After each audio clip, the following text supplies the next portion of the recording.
তো সেদিন গেছিলাম দাদা বৌদির বিরিয়ানি খেতে। তো টাইম মতন ট্রেন ধরে নিয়েছি আর সেদিন প্রচণ্ড গরম ছিল। সো ব্যারাকপুর স্টেশনে নেমেই চলে গেছিলাম দাদা বৌদিতে।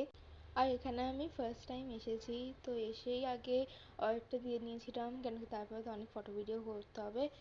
আমি দাদা বৌদির বিরিয়ানি আগেও খেয়েছি একবার, কিন্তু এখানে এসে ফার্স্ট টাইম খাচ্ছি। আর এদের অ্যাম্বিয়েন্সটা তো আমার খুব পছন্দ হয়েছে। আর আমাদের অর্ডারটা খুব তাড়াতাড়ি সার্ভ করেছিল। সো আমরা স্টার্টারের জন্য অর্ডার করেছিলাম ফিশ ফ্রাই। আমরা অ্যাকচুয়ালি একটা ফিশ ফ্রাই অর্ডার করেছিলাম, বাট সাইজটা ছোটো হওয়ার কারণে দুটো দিয়েছে। আর এটা তো অর্ডার করতেই হতো, এটা ওখানকার একটা সিগনেচার ডিশ। আর আমরা আরেকটা স্টার্টার অর্ডার করেছিলাম, যেটা ছিল চিকেন রেশমি কাবাব। এটা খেতেও খুব খুব ভালো ছিল। আমার ফিশ ফ্রাইয়ের থেকেও পার্সোনালি এটা বেশি ভালো লেগেছে। সো যেটার জন্য যাওয়া বিরিয়ানি।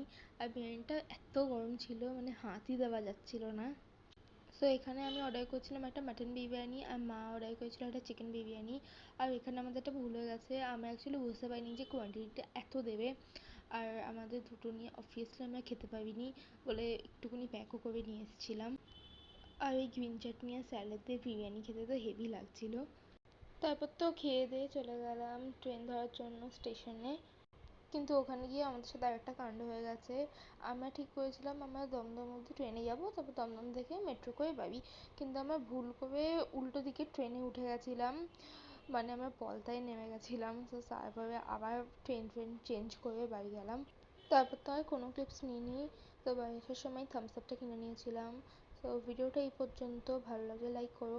আর তোমরা কোনো দাদা বৌদি গেছো কিনা আমাকে জানিও।